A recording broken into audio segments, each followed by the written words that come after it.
like everybody says it's great, but I'm like, oh, it's just like, you know, gets the job done kind of thing. Like Yeah. people seem to think it's better than I did, and I Yeah. think it is. So. Always trying to make it a little better. Yeah. Well, it's like I don't know. My old boss used to say, like when we go and do store calls and stuff, always try and leave things a little better than you found it, and you know, so I guess like try and make like little small tweaks and stuff. Try and make it a bit better. Like I started off like pretty minimum viable product. Like I just had this like little leaf table, Yeah.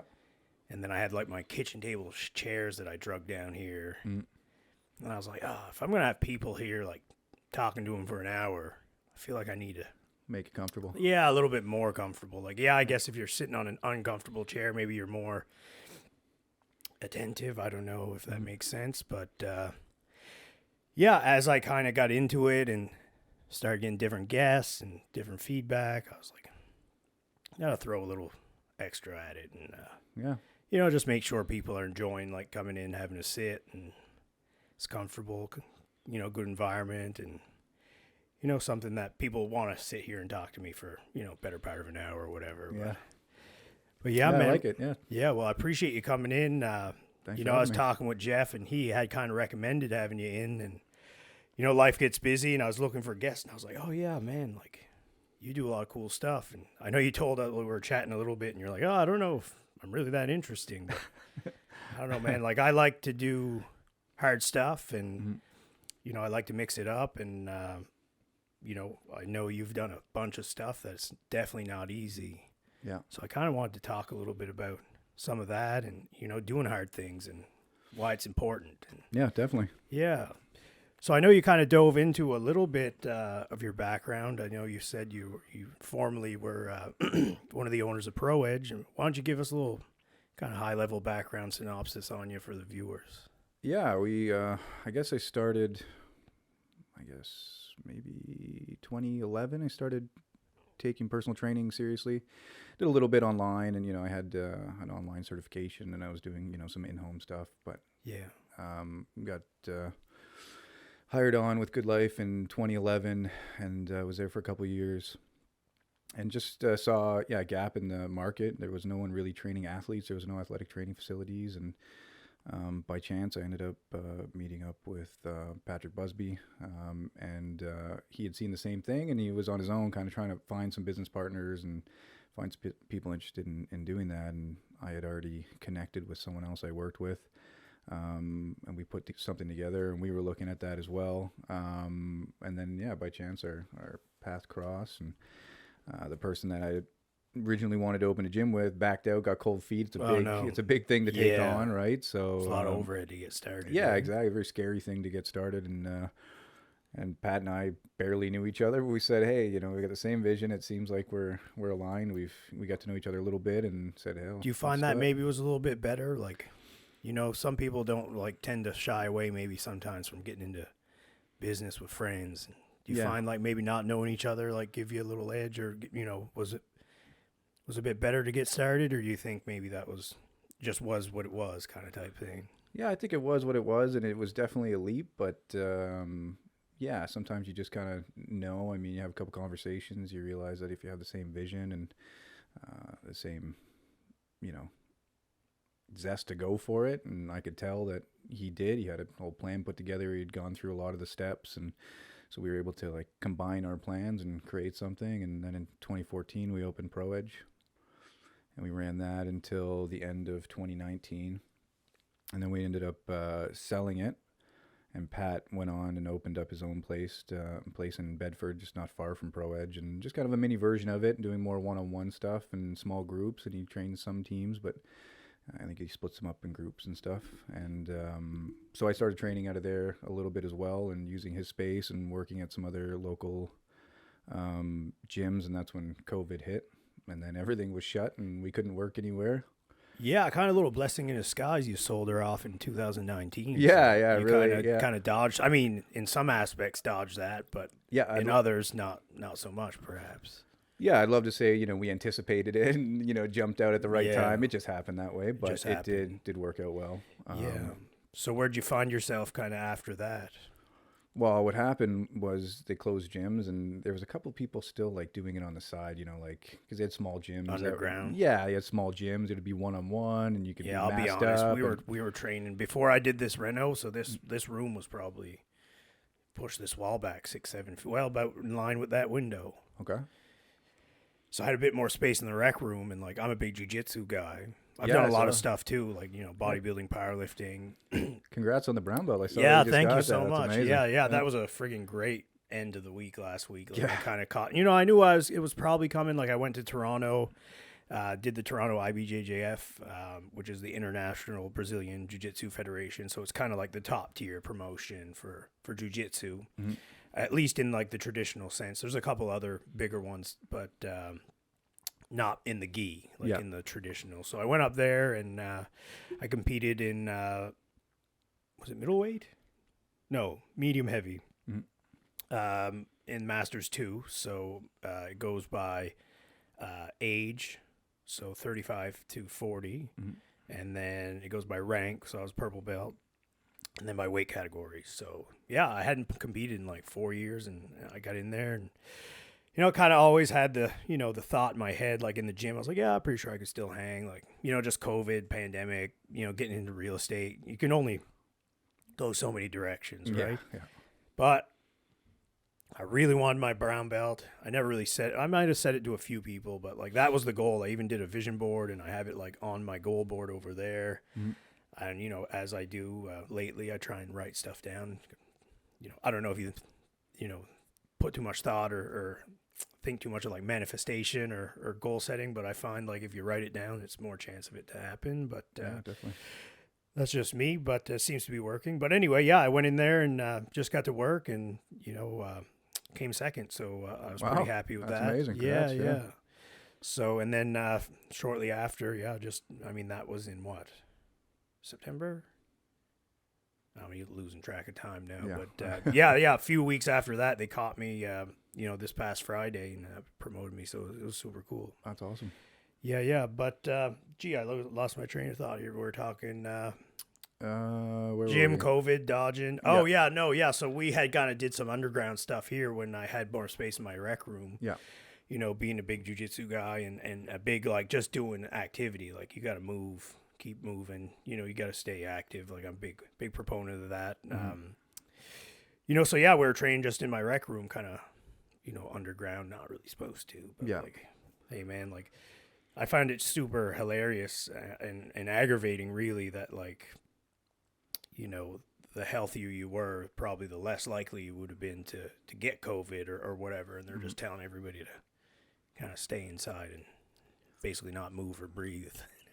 Yeah, that, and it was this whole like, we're in this together, let's do this together. And Yeah, let's there's work. that too.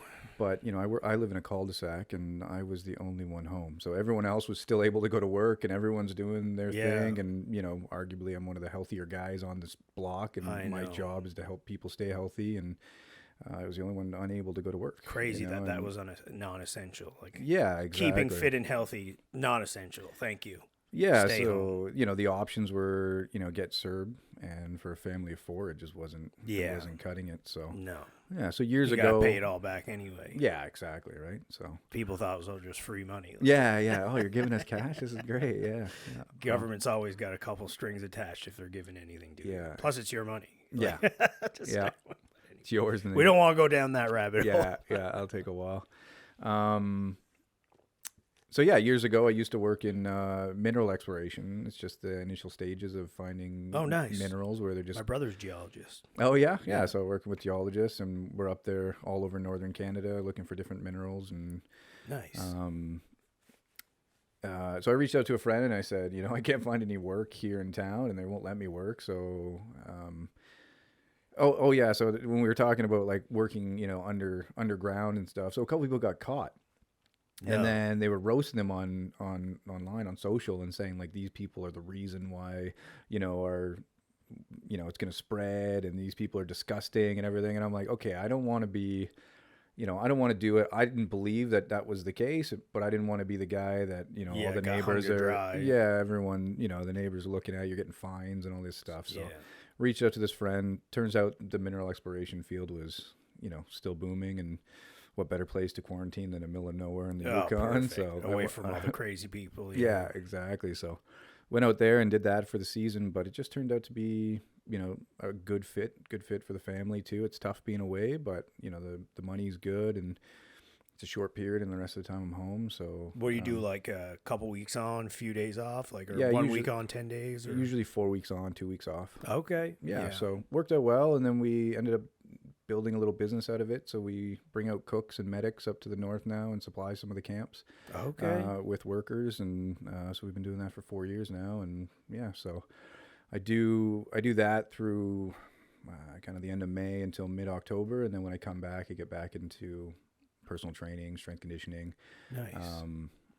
But that's mainly, it's not really my career anymore, I guess to say. It's mainly to keep me busy and to utilize a skill that I've developed over the years. So I help people with, a lot of fitness clients still, and work with athletes and stuff as well. So Yeah. Now, are you just doing that kind of out of your own place, or do you kind of home? Do you got a home base somewhere here at another gym? yeah, so I was working with a couple different gyms before. A couple in Bedford there, and then also was working with the Tower One guys over in Dartmouth. Gavin Tucker and them. Yeah, exactly. One of the seasons. He's got a gym there, so I was going there and working with a lot of their guys. Nice.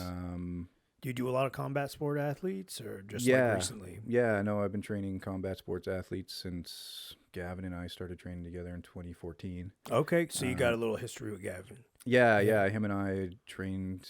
Yeah, I was his strength coach for a big chunk of his career so far. Oh, that's cool. Yeah, and I haven't worked with him much in the last couple of years, but every once in a while I'll pop over and we'll do a couple of things together. He's not very active in the fight scene anymore, is he? He's still on the UFC roster, but he's had his his battles with injuries and things like that. So yeah, he's still on the roster, and I know he had a fight booked not too long ago, and that fell through, but I haven't had a chance to talk to him, so I don't know what happened, but I think he's right now working towards another fight. So okay, yeah, I don't know him super well, but I kind of knew his girlfriend or fiance. I don't know, partner we'll call her. I don't know what stage they're at. I know I don't think they were engaged when I first got into real estate. I was trying to network with a bunch of mortgage brokers. And that's things. right. She does mortgage. Yeah, Madison, right? No. Oh, geez, now I'm gonna. Madison? No. No.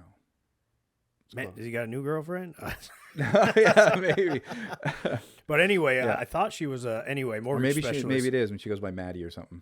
Maybe potentially. Maybe that's why my potentially. Actually, yeah, I just noticed you have a diamond drill bit there. Yeah, my brother, he's got like a core sample. There's one over there. Oh yeah. He'd go over and they'd get they cut the drill bits off because once they get dull, they got to change them or whatever. And then, whatever he'd come up with, that's a little fossil. Yeah. Right cool. Here. Yeah. He got that out of a river. I forget what it says there, but that's like a legit fossil. Oh, and cool. Then behind it is actually a piece of mammoth tusk. No way. Yeah. Get that up in Dawson or something? I don't know where it come from. I don't even know if I'm supposed to have it, so maybe I should.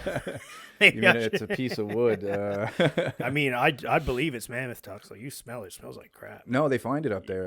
When you go up to Dawson City, Yukon. I think it is. He's been up Yukon, Yellowknife, all over Northwest Territories. They sell it, so it should be fine, I think. Yeah, I want to say he got it legitimately because a lot of those drill sites and stuff, especially when he was working in the gold. Mm-hmm.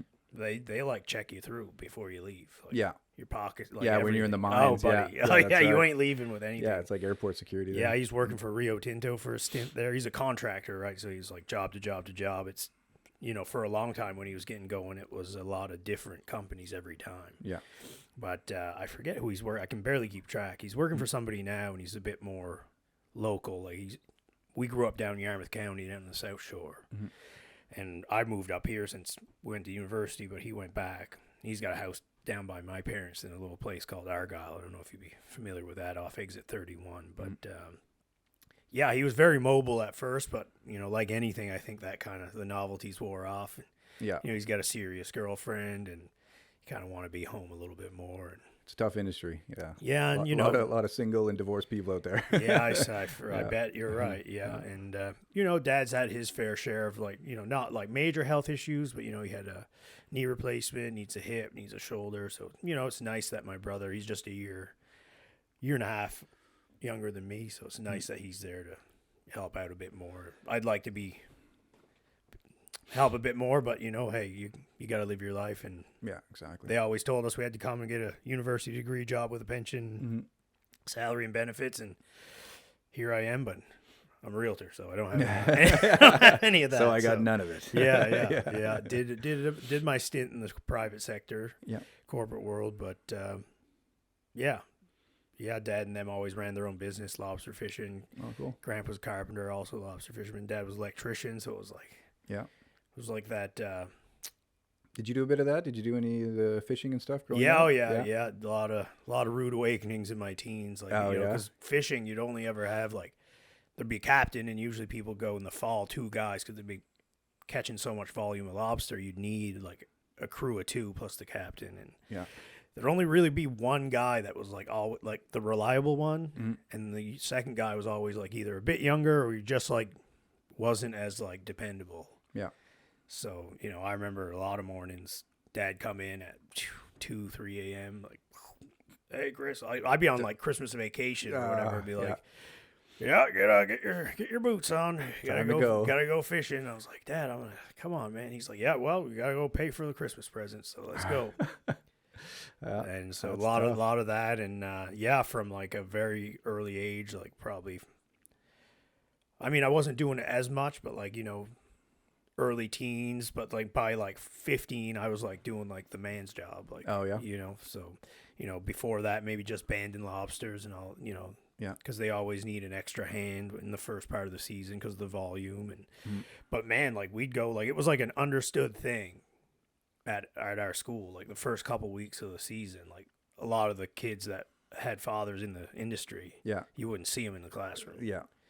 But they were like, oh, yeah, just make sure you catch up on all your work. We'd be like, okay. Yeah. Well, I'm on the boat. I'll be doing that. Yeah. But then we'd make a couple $1,000. We thought we were rich. Buy all the Xbox games we could handle. Yeah, that's perfect. Awesome. But you got some mitts on you. I was like, you got some workers' hands. Yeah.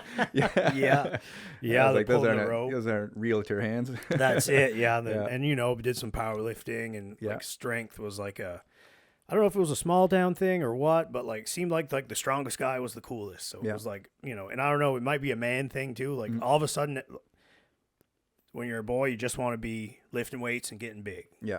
And getting strong. I remember watching the World Strongman competitions, when they were on all strength and stuff, when it was on the TV all the time. Yeah. On TSN or whatever. Yeah, every day after school. Yeah, exactly. Yeah. So I was like, that's what I want. I want to be the world's strongest man. Then lo and behold, I stopped growing in grade 7. I'm only 5'6", and I was like, man, it's gonna be tough to shoulder breast those athletes. Yeah. Those guys are 6'7". Oh, at least 6 foot. I think you're a small, strong man. Yeah, that's funny. But man, it's so I just kind of pivoted into kind of the powerlifting and did some bodybuilding, and kind of sustained a few injuries there, and started to wonder is it sustainable?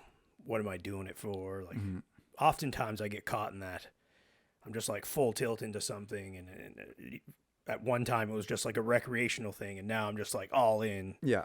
It's sometimes I got to sit back and be like, hey, who am I doing this for? Yeah. Is it just because I want to do it, or am I trying to do it for somebody else? So that's kind of been the story of my life here, lately, trying to figure that out. But I know you've had quite a list of achievements, and I wanted to kind of look into it, and I've done an ultra, but it was a very kind of, I would call it an intro level. Me and Jeff did the pick and shovel, which was just at the canoe club there down in the McDonald Sports Park. Okay. Down Waverly.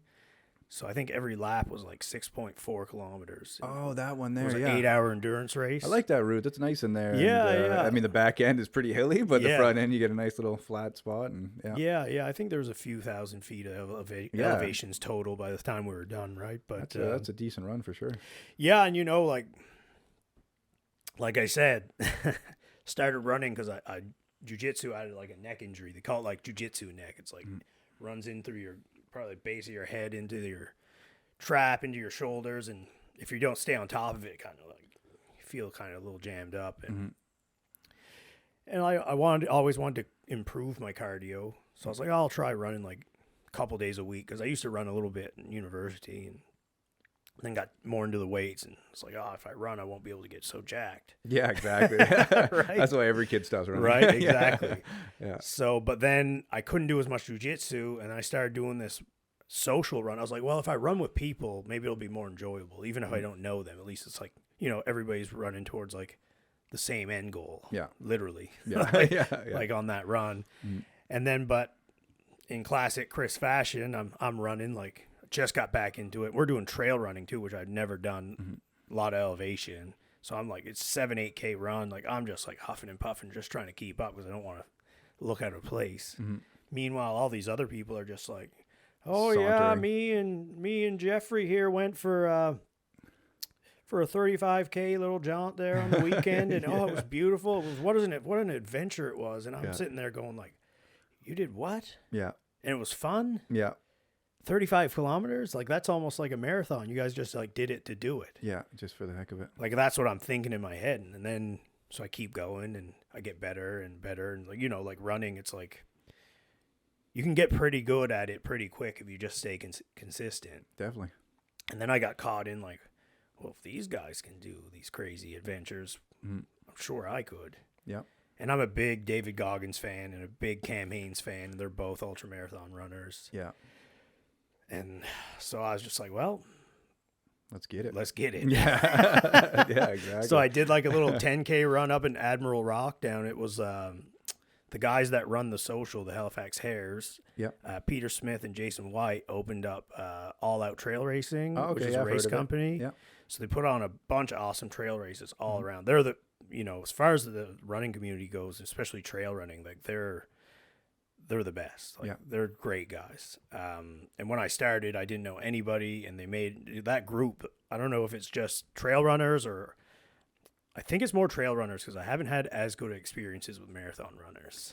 They do. There's lots of memes. I'm sure you've seen them on social. Yeah. Like they put a different, like, you know, the trail runners are like the hippies of the running world. Exactly. And, you know, the runners tend to be more type A and a little bit, you know, some clubs can be very elite. Like we're the, you know, this is the pace we run. And, you know, trail runners are like, hey man, it's good. Yeah. You got some shoes on. Oh, you don't really need them anyway. You know, right. A little more relaxed. Yeah. Those will do you good. Yeah. Whereas like on the road, they're like, oh, those the new carbon, you know, F15. They got the plates or whatever. Exactly. They're like $300 a shoe, and they're only good for like 2 races, and they gotta get new ones. Yeah. But yeah, it was good because like I wasn't fast, I knew that. But they were like, "Oh yeah, man, like, you know, trail running's about the adventure, man." Like, kind of, not like they talk, but that's what I imagined in my head. Yeah. Where it's like marathon runners, it's like I'd go to a few runs, and it was a bit of a younger crowd. Like I'm not, you know, going to be 36 on Halloween, so I'm not like that old, but like definitely not getting any younger. And when you're running with a bunch of mid-20-year-olds that are just looking to run the guts out of you, like it's different. And I just found like the dichotomy between the two groups, like everybody, like the trail running group would have checkpoints and they'd stop, they'd have a sweeper, make sure everybody catches up. Yeah. But the marathon running group, I would call them, they're like, okay, this is the route, see you at the end. Yeah. Half of them are gone by the time you get there. Yeah, you can't keep up, we're leaving you. Yeah, well, their Strava, you know, the Strava's going to record their time, and they need to make sure that everyone knows that they're the fastest out there. And I was got caught in that too, because I was on Strava. I was like, well, I need to increase my pace so when I post, it doesn't look like I'm just like irrelevant. Yeah. So I'd be running in the trails, and every time we stop, I'd pause my watch. Yeah. But then a couple times I forgot to unpause it. Yeah. And I remember I just she liked something of mine on Facebook the other day. I forget. I think her name's Jillian. Just this little, she's a savage. Like I don't know if we're talking about running, and she's done, I think, 100-miler or 100 kilometers at least. And she was standing right next to me, and it was kind of dark, and I didn't realize it was her at the time. And I was like, crap. It's like I never unpaused my watch. And she just looks at me and goes, yeah, I must be hanging around with road runners. Yeah. She goes, when we start the run, just press play and don't stop. Like the Strava will do the calculations. It's not about pace here. It's about the distance or getting to where you're going. Yeah.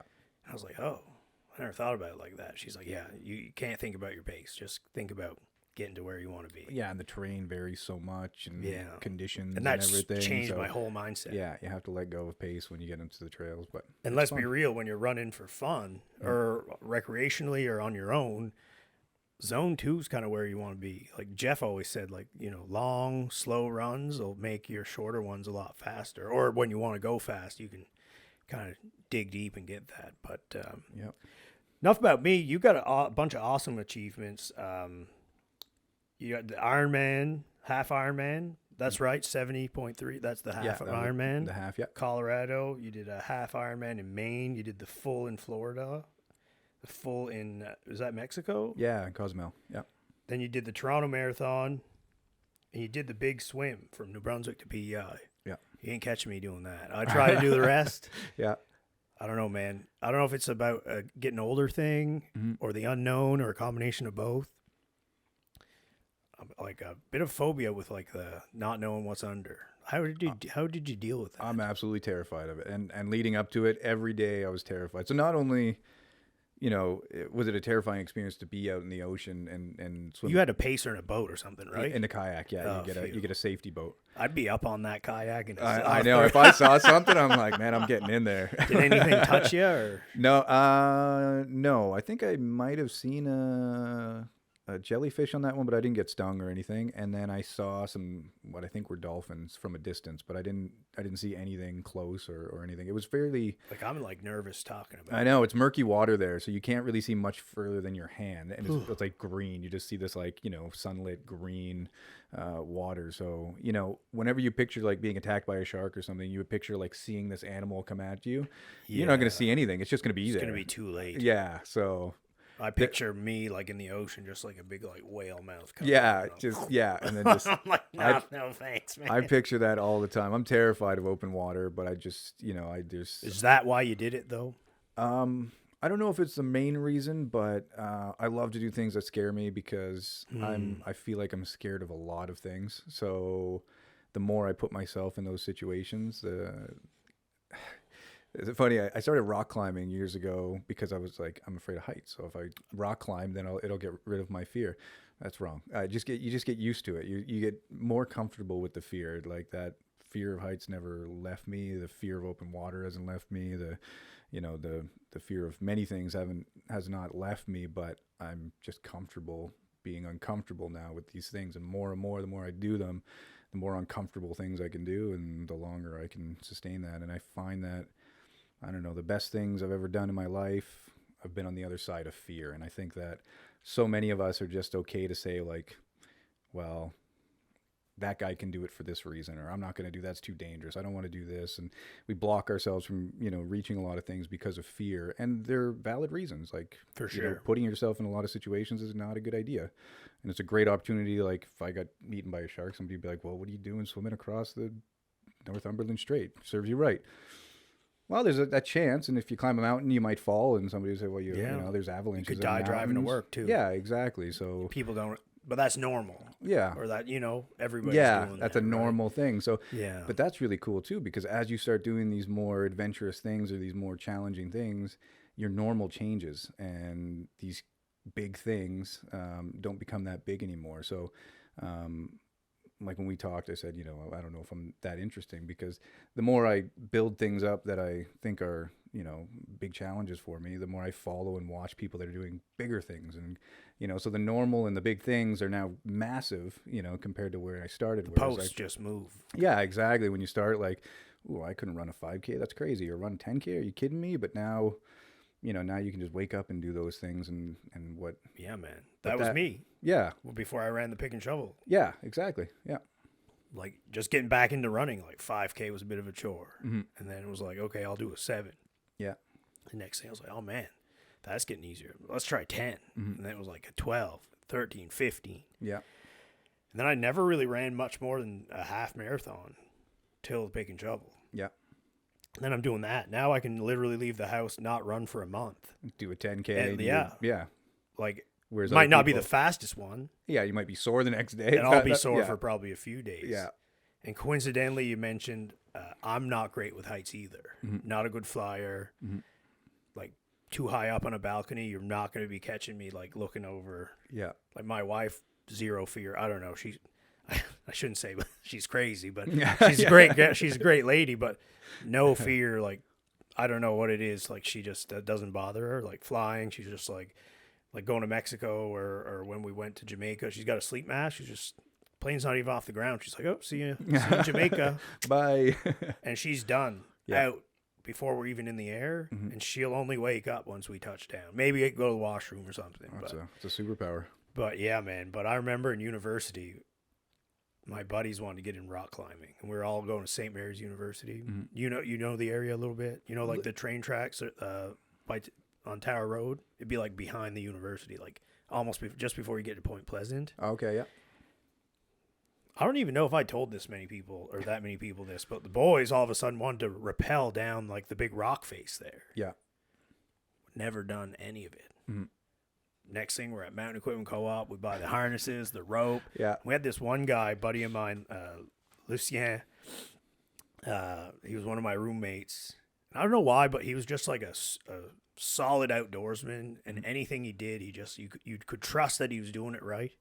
So he was kind of the one leading everything. He had gone a bit deeper before we got into it, and like trad gear and all this stuff, and sport climbing. And next thing, we're on the face of this facade over the train tracks, and he gears up the rope, and me, him, and was my brother there too? Anyway, eventually we all went down. I was like a dog shitting razor blades, man. I was like terrified. Yeah. And like looking back, maybe not the smartest thing to do with the limited amount of experience we had. Yeah. But we did it. And it was like, it was like one of those things. It was like, oh, I did it. Like it was like, that was tough, but kind of sucked it up and did it. And then I kind of fell out of doing any of that. And then my wife and I have some friends that are like hardcore rock climbers, and they're at the indoor gym all the time. And we tried to get in and do some of that. Did you ever go to East Peaks? Is it East Peaks? It used to be in the what was that Neptune Theater. Yeah, I haven't been in there. I looked at it because I was going to do some of it last year, but I didn't end up doing it. I did a little bit of bouldering, and they've got that place in Bears Lake and seven bays. Yeah, and they have another one downtown on Gottingen. So I've been to those two, but I haven't been to the one you're talking about. Yeah, it's cool though. The only thing I didn't like is if you don't go in and do like their belaying course, you can't belay somebody. You have to have a course. Oh, okay, yeah. So you have to go and wait till they do it. And then once you do that once, you can go. And me and you could go, and I could, like, belay you, and no problem. Yeah. If you don't have that course, you got to use the routes that have this, like, auto belayer. So it's this, like, big spool up on the top of the wall. And it's connected to a bolt down on the ground. And when you want to go, you clip onto it. Yeah. And as you go up, it retracts into the machine. Yeah. What they don't tell you is when you want to come down, well, I guess they do, but I thought it'd be more controlled.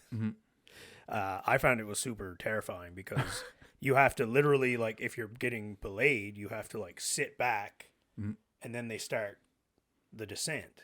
Well, this thing, you think you're going to sit back and it's going to, like, grab on and then you can, like, press something and it'll start going down. No, you just literally have to, like, throw yourself back, and it's like, like in the movies, they're, like, rappelling down buildings, like, zzz, zzz, and they're kicking off. Yeah. Well, that's about the speed it felt like to me. Yeah. So it was like, I did it a few times, but it was like every time I thought I was just going to go just terrified. Yeah. right down on the floor. So I was like, nah. Yeah. I never really went back. Yeah. Hard to trust. They're like, oh, you just have to trust it. I'm like, but that's the problem. Yeah. Yeah. How about no? I don't. I need like a human to trust. But yeah, I just wanted to kind of get into a couple questions here. So why is it being physically active like important to you? What do you think? What's the biggest importance there?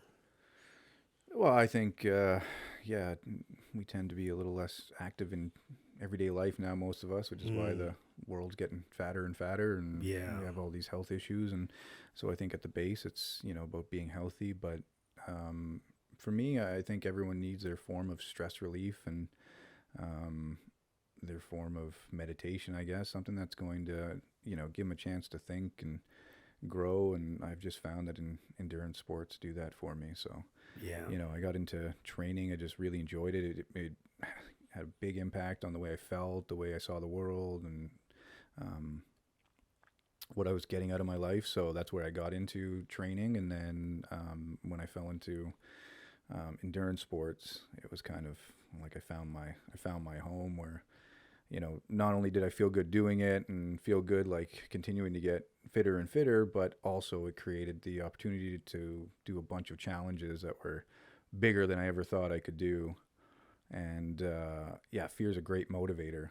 You know, I'm like most people, I get lazy too. I don't want to, you know, get up and go and But what do you work mean? You've out. done all this stuff. You're probably, you know, people think like these people with all these achievements are just like high performance all the time. Oh yeah, most people think You I know, wake up at 5 a.m. and, you know, I eat, you know, egg whites and then I go run a 20K and then I get home and I'm like this, you know, perfect, you know, everything's got to be regimented, and like I sleep in too. I eat poorly at times, and there's so many times where I don't want to, you know, train or work out. And I think if you find something that you enjoy or a challenge big enough, then it'll motivate you. And fear's a great motivator for me. So I find a challenge that's bigger than me, something that I can't do now, something I can't do today.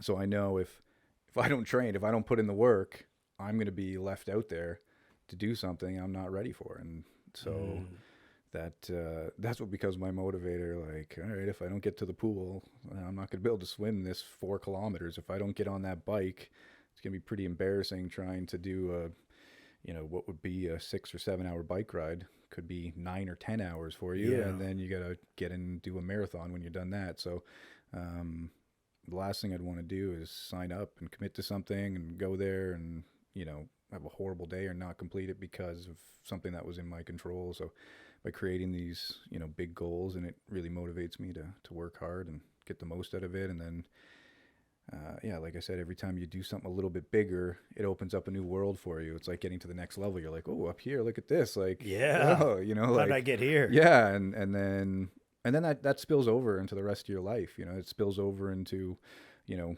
do I have the ability to do this? Well, like, yeah, I do. You know, is it bigger than me right now? Yeah. Is that okay? Sure it is. You know, because if I work at it, it won't be bigger than me eventually. And I have the ability to do things that I can't do. You know, I have the ability to grow, and this kind of proves that to you. It shows it to you. And then that creates a, you know, an inner confidence that, yeah, whatever you really want out of life, you can go and get it. If you really want it, it's there. And if you can't get it, it's because you haven't worked hard enough, or it's just not the time yet. Yeah, man. Yeah. I kind of did the same thing. Wasn't maybe more so fear based, but like, you know, I was like, oh, I want to, you know, because I was listening to David Goggins and Cam Hanes, and I'm like, man, it'd be cool to like try and do an ultra marathon. And then the guys trail running, like they set the company up, and they're like, oh, well, pick and shovel would be a great little intro running, because you just, hey man, something happens. It's only 6.4K. You're back at the checkpoint at the canoe club. If you need to quit, you quit. I mean, nobody really cares at the end of the day, except, you know, except yourself, really. Yeah, yeah. So then I was like, oh man, I was like, all right, I'm signing up. Unbestowed to me, I totally forgot. Like I'd a moose hunt that was going on. Yeah, you forget about all the in stuff October. in the middle. Yeah, yeah. Like non-motorized, like pack in, pack out, all your gear, whole moose on your back. Oh, geez. You know, so I did that. Great training, though. In October. Yeah, it was good. And then I was like, totally forgot. Like we just went on our honeymoon in last December. Oh yeah. Like just before the race. So Yeah. I'll be honest, I ran a few laps around the resort, like maybe a 6K a couple times a week. And other After than a couple that, of beers. I was beachside, right? Yeah. You know, try and get it in early before the sun, because like 10 a.m. it's 30 degrees. Like, Yeah. But yeah, man, I told a bunch of people I was going to do it. So that forced me to kind of ramp my training up a little bit, probably too aggressively beforehand, because I was like, well, I'm not going to show up and do like 15K that I already know I can do and be like all jammed up and have to quit. So I was like, I'm going to have to put the work in, even though I'm doing all this other stuff. Like, it's got to get fit in, because like, to your point, I was like, when people ask me, because I've told so many people the date, what I'm going to do, my goal, and like, not that really anybody probably would care that much, but I did. Yeah. And so it just, like you say, it forced you to do the work, because I didn't want to fail at the goal I'd set. And that's what I mean, like, by fear. I don't mean I'm like, you know, terrified and shaking. I just mean like it puts something that you know is going to require more of you. And then when you put it out there to the world, that's great too, because then it gives you this accountability, because you're like, okay, How am I going to go to this race and DNF? I'm going to DNF and everyone's going to know it. I mean, at the end of the day, it doesn't matter, these accomplishments, you do all these things. And, I'm like, oh, I ran an Ironman. And I was like, oh, it's amazing. And 2 seconds later, they forget. It's not like it changed their life or anything. And, and I had to spend, hundreds of hours training for it. So, yeah, it's got to make sense for you first place. But setting it up so you have some accountability, setting it up so it's big, so it's really something to challenge you, I find that those create some good opportunities to grow. Absolutely. Mm-hmm. Do you find that there was any like pivotal moment in your life that you realized that physical fitness was going to be a big part of who you were? Was there any defining moment that kind of drew you to the personal training, the Ironmans, the tough pursuits? Mm-hmm. Is there anything specific? I think I always had like a bit of a sense of adventure, and maybe I grew up doing some pretty cool things, and that kind of instilled that in me. As far as the fitness side of things, I grew up doing martial arts, and I was a skateboarder as well. Which martial art? Karate growing up. Oh, nice. And then after that, I got into some boxing and kung fu and taekwondo. Kind of tried everything. Got into jiu-jitsu and Muay Thai. Perfect. And boxing. You really dipped your toe in all the exactly. There. I just I love trying new things and learning, and so those really set a good platform for that. And but none of those activities really required a lot of size or muscle. I was just a tall, lanky kid, so started working with a guy who was a bodybuilder, and he said, you should come to the gym with me. And I started working out, and I think I went from like 145 pounds at 6'2" to 185 pounds within a year. Oh, wow. Got them noob gains. Yeah, exactly. That's exactly what it was. Yeah. Anything else, you probably would have had to been, juicing or something. Right. And that really has a big impact on on a young man, like feeling that change in strength and what it does for you. And it's more so than, it's more than just the looks. It created somebody that had more energy and was more confident and more outgoing. And all of a sudden it opened a world to me that, maybe I didn't see before. I saw in a different light. So then I got excited about training, and so you're chasing that dragon. Yeah, exactly. And then that's what turned into wanting to be a personal trainer, and then personal training, So you wanted to kind of maybe share what you've experienced. Oh, it was such a great feeling and such a great transformation. And to, of course, I wanted to share that with everyone else. Would you say that's the most rewarding part of being a personal trainer, when you're kind of really into that? Yeah. Was it like making people realize that they have so much more than they believe? Yeah, and there's like always like a, sometimes it happens, but when it does, it's pretty awesome. It's like a come to Jesus moment where people just realize that they have it in them, and then they shut off all of the complaining and all of the woe is me, and they just get in and put in the work. And when that happens, all of a sudden this, they become so empowered, and the potential and, the gains that they get are incredible, and to see that in someone is pretty awesome, to kind of give them that feeling that I would have went through at some point. And then they take it, wherever they want to, like someone like Jeff, for example. He's got a unique story too. Yeah. So he was, when we started training together, he was, quite overweight, and he shared that with me. Yeah. And he wasn't, taking care of his health and things like that. And, we trained together for a while, and that, that come Jesus moment happened for him, where he was just like, this is what I want to do, and this is what it takes. And then he just started putting in the work, and now he's an animal. He's an animal, and he just did 2 loops at Chiggy. Yeah, exactly. What was that, 100K? Yeah, he did 100K, and he was out there for 19 hours running in the dark by yourself, through these, like, it's the elevation gain in there is intense. Like, it is really steep in there. So anyone who does that trail, I've got a huge respect for. And he went out there and crushed it. I think he got second in his division. And he said. Mm-hmm. Did you do that? Did you ever do that run? No, I've never done an ultra. I haven't done anything, for long trail running before. No.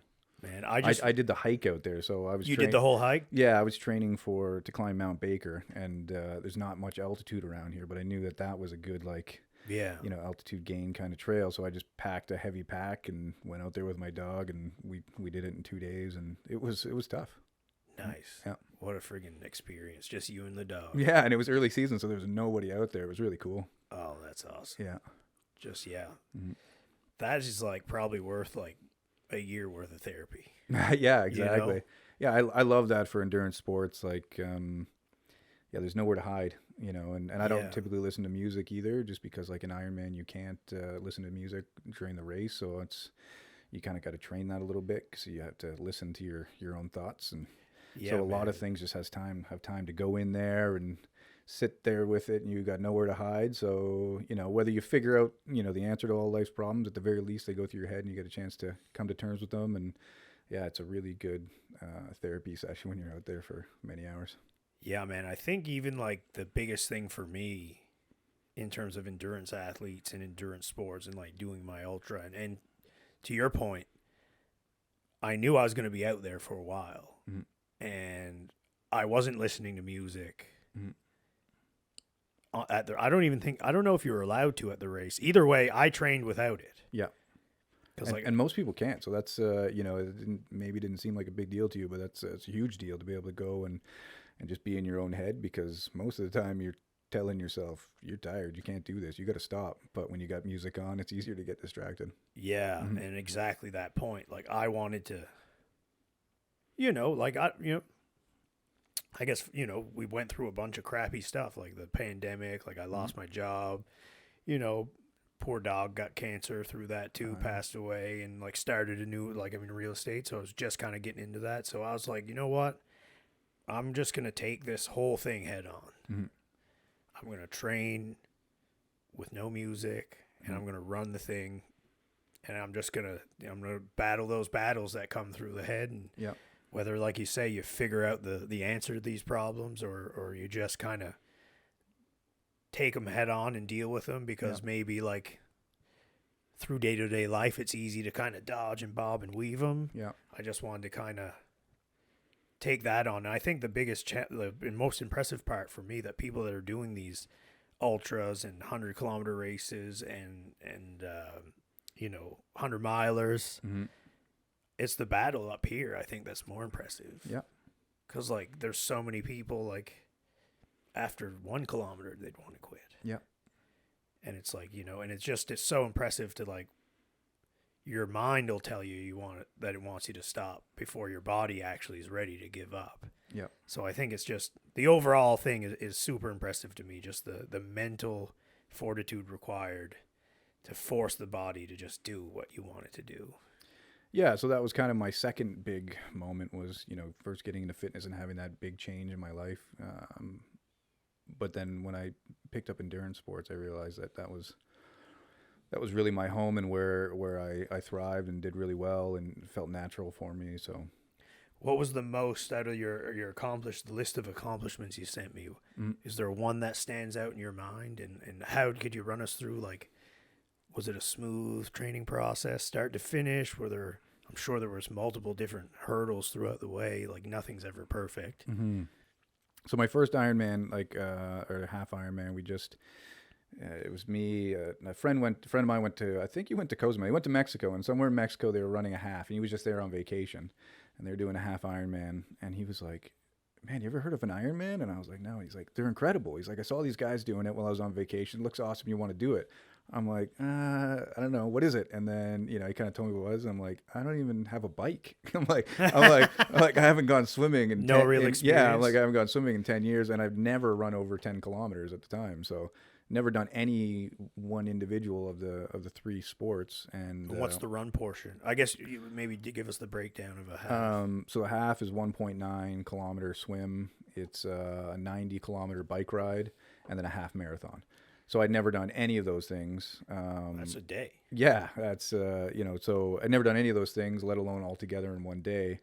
But again, one of those things, like some of the greatest things on the other side of fear. So I just said, yeah, let's do it. And another friend is just as crazy as us, said the same thing. He goes, "What's an Ironman?" They're like, "It's a race." All right, perfect. He signed up too. So the three of us are training, and, I had, a training background, and one of the other guys was a trainer as well. But in the endurance world is very different from, 3 sets of 8 or, whatever it might be for general training. So we didn't know what the heck we were doing. And so that was really fun, just winging it and just showing up. And when we were there race day, the announcer goes on there and says, like, who's whose first Ironman is this? And, you know, half the people put their hands up and everyone cheers for them. And they're like, well, you're in for a day. This is going to change your life.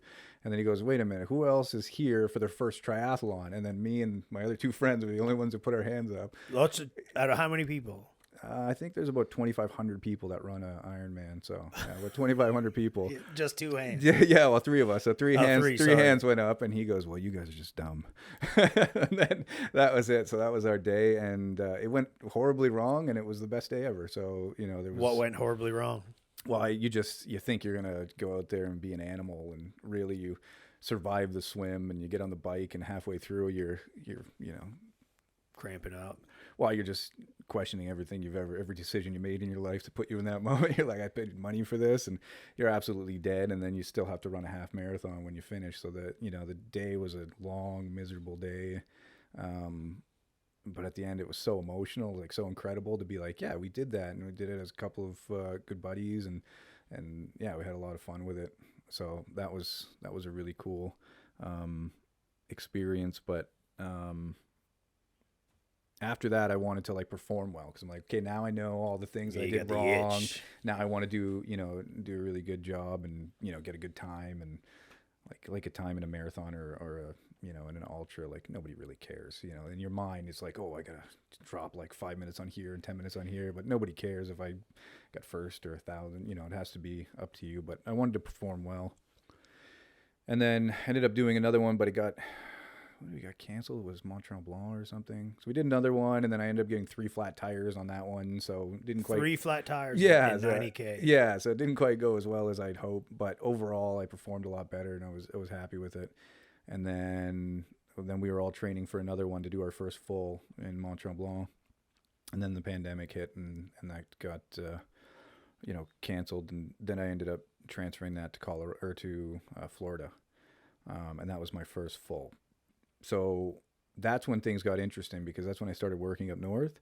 So all of my training for all of this has been out of a tent in the middle of nowhere, Yukon. So I'm not, you know, I don't get to go on long trail runs through, you know, I'm running back and forth on a runway, or running back and forth on a small bit of trail that's, you know, around the camp. Oh, you're not even going for like these little mini adventures to build up to the big one. Yeah, so I have to make do. So I think Jeff told me about that. He's like, a psychopath, just like running back and forth, getting his miles. Yeah, so like in a 2-kilometer track, or I think it was one kilometer in the one camp, I was just running back and forth for a kilometer for 15 or 20 or 30 that'll kilometers. Toughen the mind. Yeah, definitely. Yeah, so that's, you know, that was kind of, but one common thread when you're a trainer that you hear is just excuses on why we can't do things. You know, like, I've got a family, I've got a really busy job, I've got, you know, I've got an injury, I've got all of these different things, and to be true, you know, to be honest, like, a lot of them are valid. Yeah, you do. It is hard to have a family and, you know, focus on yourself. It's hard to run a business or to do all these things, but it's not impossible. It's just hard. Yeah. You know, and on the other side, you know, on the other side of these like hard tasks are like a better version of yourself. So, you know, up north, you know, I start work at 4:30 in the morning and I finish at 8:30 at night. And we've got 2 1 to 3 hour gaps in the middle after meals. So that's when I would train. I'd wake up and do my morning shift, and then I would, you know, go and run, and then I would go and do my lunch shift, and then I would go and bike. And the first camp I was in had a lake, but it was freezing. We're in the, you know, this is glacier-fed lake in the Yukon. You weren't doing laps in there, were you? I did. I got a whole wetsuit with the hood and the gloves and the you know, the booties and everything, and I was swimming like that. And then that was the 1 kilometer track. So I'm running, you know, this 1 kilometer track, and then I had no bike, so I just had to just run and swim. That's all I could do. And then I run and swim. Didn't touch a bike. I did one road ride when I got back from camp, and then I went and did my Ironman. So that was. How'd the biking portion of that go? It didn't go great, but it didn't go too bad. Like, I probably could have, you know, maybe got 3 more kilometers an hour if I'd put some more time in. So I was really impressed on how that went. So what I was doing was just hiking the mountains, and that's how I built my legs up. Because if you hike mountains and put a pack on, you're going to build your legs. Quad. Yeah, exactly. Quad dominant. And then I was doing the jogging and the swimming, and then we moved to another camp, and there was no lake there anymore. And so I just made a small little table and grabbed some bands, and I would just swim on the table. And That's great. yeah, I'd put a little I'd put my That's awesome. put my laptop there and watch a movie, and And you just do the movement. I would just do the movement. So you got the bands and you're just pulling, so it's the same kind of movement. Right, because you're through the water. Exactly, yeah. And then I would do heavy bag stuff. So I brought a water bag, because then I could fit that in my pack and then just fill up the water when I got there. And I was doing that with like some weights on my wrists, just add some more pressure. And then I would go running afterwards with the weights on my wrists. So my arms, or that was actually for the swim. So when I did the big swim, same thing happened. There was no water there. So I trained for the whole thing without swimming. I didn't do... What do you mean you trained for not a lick of water in your training program? The first time I got into the water for the big swim from New Brunswick to PEI was the day that I swam. That was my first ocean swim of the training block. Prior to that, I was on a table. I was punching bag and running. That was the only thing, So that's great. None of my performances are great if you look at any of the times or anything. And who cares? As far as so I just, to overcome something and do any of these things would be, great. And I'd be very proud of them. But to do them where I did them just makes me really proud. And it makes me realize that, doesn't matter the circumstance, doesn't matter where you are.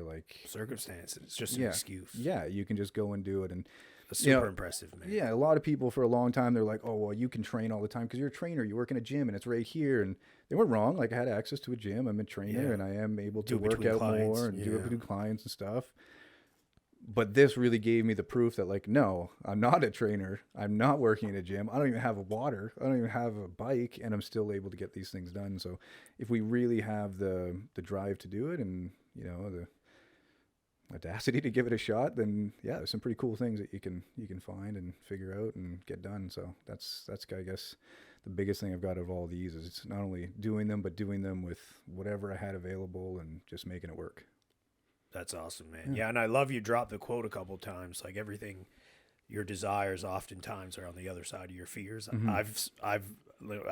Lucas Lepre, one of the best jiu-jitsu guys in the gi, lightweight world champion.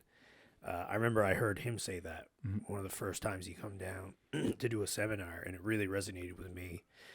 And another quote that I kind of, or saying that I kind of go by is there's two kinds of people in the world.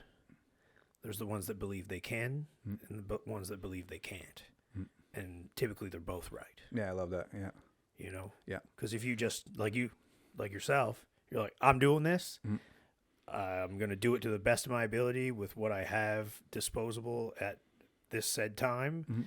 And I'm just going to get after it. I'm going to go do it. And I'm going to get it through it. Yeah. With the minimal amount of training material or space. And most people just be like, oh, well, I can't go swimming. I'm not going to do it. Yeah, well, people say all the time, I'd love to run a marathon, but I don't have time. Or I can't really get outside. Don't want to make the time. Because the area I'm in, there's not a good running spot, or the biking's bad. There's not trails and stuff. When I trained for the Maine, I think, I just did most of my biking in my basement. You could buy a bike trainer, and is that horrible? Yeah, of course it is, but I wanted to do it, and it worked out well, and that's the way I can make it work, so, yeah. That's awesome, man. Why do you think it's important for people to just do hard shit? What do you think's some of the biggest takeaways? If people could just, me and you've done some stuff and we've got out there and done it, but I think most people could benefit from that. And what do you think be some of the biggest takeaways? I know we've kind of brushed up on a few, but yeah, I just kind of wrapping up here. Yeah, I think there's a lot of benefits, and they're writing books about it now, like Do Hard Things. I don't know if you've read that, but that's an incredible book. I'll pick it up. Yeah, it's, when you mentioned, I like people that do hard things, I thought maybe you kind of read that book, but it's a great book to show you what happens when you challenge yourself. And we're now living in a society where,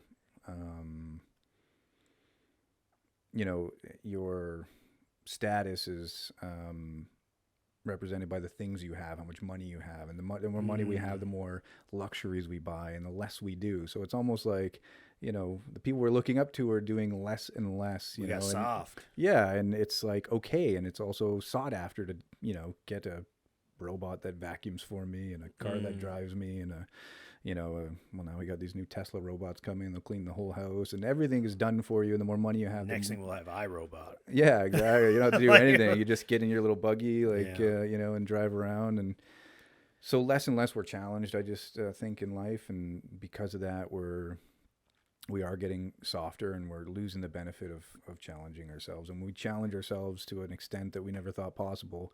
It opens our eyes to what we can do. And it also shows you how minuscule and easy these other things are. These things that we're stressing ourselves out about daily and becoming these huge tasks, and like anxiety and depression are on a huge rise. And I think doing hard things and challenging yourself puts that in perspective a little bit better. It helps you manage those things a bit better.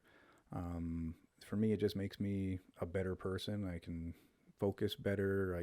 I'm calmer. I'm healthier, and probably fitter now. A little chubby coming out of camp because we get all you can eat we're there. We're getting into winter. Yeah, right? that's right. But I'm fitter than I have been in years, and most of us are not going in that direction. We're going the other way, and and the amount of people I hear now that are like, oh, I've got arthritis, I've got back issues, I've got knee issues, I've got diabetes, I've got all these things. Like, we're becoming victims. It's okay. Big time being, Yeah, and it's okay victim. because everyone around you is doing that too, and we're like, okay, no, like this is part of getting older. No, yes, is it possible that I could get a disease like anyone else? For sure, and that could happen tomorrow, or maybe I just get hit by a car. I don't know, but for me, I just feel better. Let's hope none of that. But. Yeah, I was hoping none of that stuff, but I feel better, and I'm living better because I'm taking care. I'm prioritizing my health, and I'm not a victim to a lot of the disease and issues that people are dealing with now. That is really within their control, right? Some things it's not, and it's unfortunate, but a lot of them, and the major killers of people in North America, are all controllable by improving your fitness and health. So just get off the couch, guys and gals. Yeah. That being said, I think everyone should find something that they enjoy, because if you enjoy it, then you're going to do it. So if that's going to classes, if that's, golfing, if that's jujitsu, make that your main thing. Make that be the reason you move, and that to get you going, and then sprinkle in some of the stuff that maybe feels like medicine, like going to the gym or doing a run or whatever else it is. But find what makes you tick, and then you're going to stick to it a lot better and get a lot more out of it. Yeah, man, I couldn't agree more. And, I'm getting on to, I'll be 36 on Thursday, and I think I'm in the best shape of my life. And that's really cool to say. It feels great, and it's awesome to say that, right? Yeah, you know how many people can say that now? It's not very much. Yeah, exactly. Sometimes, man, I go to Superstore or Sobeys, and once in a while I'll take a little look around the parking lot or in the store, and I'm just like, man, some of these people are supposed to be struggling just to get through the day. Well, when you surround yourself by, you go to jiu-jitsu and you surround yourself by people that are getting after it regularly, or for me, I spend a lot of my time in a gym as a trainer and, exercising myself and stuff. So to me, the world seems like a lot of active people, doing things to get after it. But when you go to a place like the grocery store or wherever and look around, you're like, that's not the world we're living in anymore. And the most disappointing part for me, Carlos, is the sheer amount of untapped potential. Mm-hmm. These people have no idea what they're really capable of. If they just put a fraction of a percent into just improving themselves or trying to get themselves out of whatever situation, because we all go through shit in life and whatever, but it's just and everything's so easy, and it's immediate, and everything needs to be right now, and if it's not, it's can't be bothered. Mm-hmm. So it's just if I think if people could just like you say, you don't have to kill yourself to get out there and do an Ironman because we said it was awesome and a great experience, but like you say, just go out and do something. Yeah. I'm bad for everything I try and do recreationally. All of a sudden, it's not a recreation anymore, and that's my toxic thing that I have to get out of. Mm-hmm. Just want to be happy with accomplishing your goals or whatever you set out to. It's like jiu-jitsu, I'm competitive and I've competed, but when I first got into it, it's I got to be the world champion. Mm-hmm. But it's hey, we got jobs, lives. I can be competitive, but maybe I don't need to be The best in the world world. champion. Yeah. And I struggle with trying to be the best at multiple things. Yeah. And then I'll get annoyed with myself because I'm spread too thin and nothing's really, the forward progression isn't there or as much as I want it to be because I'm trying to do an ultra and still trying to train jiu-jitsu, and you're just trying to do 90 million things, and it's just, and then you're still trying to be the best you can at work and at home, and let's be real, some of that's going to falter. So Exactly. yeah, I think it's important just to get out there and do it. But yeah, man, I know it's been about an hour here. I know you're a busy fella. I really wanted to talk to you because, being fit and getting after things and doing hard stuff, it's just, I haven't read the book, but it's just something I just lived my life by. Like, people be like, oh, Chris, why do you do so much stuff? Or, just like, I don't know, man. I just want to do hard shit. Like, at the end of the day, when my ticket gets punched and I got to go see whoever created this place, I want to have a long list of things and be like, oh yeah, Chris, right on. So you've done X, Y, Z. Not for anybody else, but for me. Yeah, exactly. I think we all need to live that, main character life. You want to, I got kids and I'd love to tell them one day about my life and it be an exciting story. Like, yeah, I got a job and I made a good wage and I slowly made my way up the chain and, I make pretty good money. That's a great story for a lot of people, and that's the story they want to live. That's incredible. Live that life, and for me, it's not like I want it to be an adventure novel. I want them to be on the edge of their seat, and I have to work hard every day to make that happen. But the one part about that Do Hard Things book that I really enjoyed, outside of like comparing it to other things like that, like Goggins and stuff, is it talks about we take from the world and what they're presenting now, mainly like, oh, it's mental toughness, it's grit, you got to be strong, and that's what really scares everyone from doing it. They're like, I don't know if I'm tough enough, and that's why I say I'm afraid of these things. And I tell people like, I eat bad sometimes too, and I'm lazy sometimes too, and I don't want to do. I say those things so people can realize that I'm human. Everyone is just normal guy. Everyone doing hard things are normal people, and the book itself is about creating that resilience through training. So you're not training yourself like, okay, I'm going to beat myself into the ground every day until I'm mentally tough.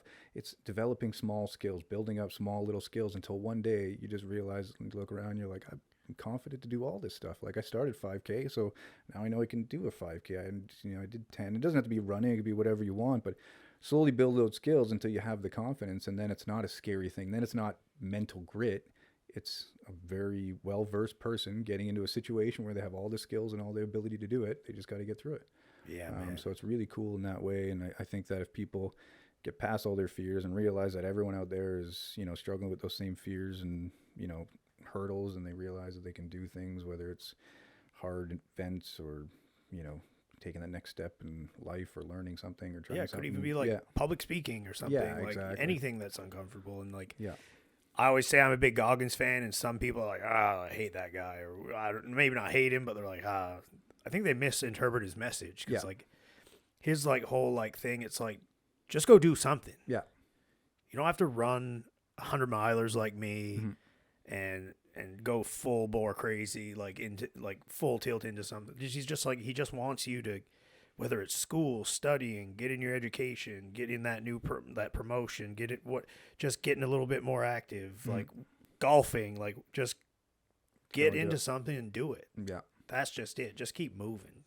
Yeah. Just get out there and move. Yeah, I love Goggins stuff, and it's good, like, because every time, especially when it comes to endurance sport, it's going to get dark at some point, and it's good to have that like, I'm here to battle kind of mentality. So sometimes I'll just throw on his book and before workout, or even if I'm like on a long workout and on the bike or something like that, and just that get after it mentality is fun. You got to use that sometimes. Yeah, man. So I think if there's any takeaways from this episode, is just like, challenge yourself, get out there, do some hard shit. Exactly. Get through it, and we're all like everybody else. We just gotta keep moving, and I think that's the key. And to your point, like, I don't have any kids yet, but like, you're gonna have a long laundry list of things to tell them what Dad did, and like, I think that's something to be proud of. And if we're blessed to have one, like, I think that's what I want. Like, my dad did this. Mm-hmm. Yeah, the other day I asked my son, he just went through hockey tryouts, and I said, working hard is something they can't take away from you. You know, whether you're the best kid on the ice or not, they're going to see that you're out there working hard, and you can't teach that. You either have it or not. So, go out there and work hard. And then, conversation went on. Then I said, well, do you think Dad works hard? Do you think I'm a hard worker? He's like, yeah, of course. I'm like, why do you say of course? What do you think? He's like, you're an Ironman. And that in itself, that was the moment worth it all, and I was like, right. Yeah, walk the walk, and it's not only going to change your life, but it'll affect those around you. Right on. I think that's a good place to put a pin in it. Yeah, excellent. Well, thanks so much, Carlos. I really appreciate it. It was an inspiring chat, and let's keep in touch. And I don't know, maybe we can run something together. Yeah. Maybe you ever heard of adventure racing? I'm definitely into that. I've been looking at that. Let's go call Jeff. Yeah, let's do it. He won't do it. He hates the water. Man. We'll figure it out. We'll figure something out. Yeah, exactly. All right, man. You have a great day. Yeah, Thanks you too. again.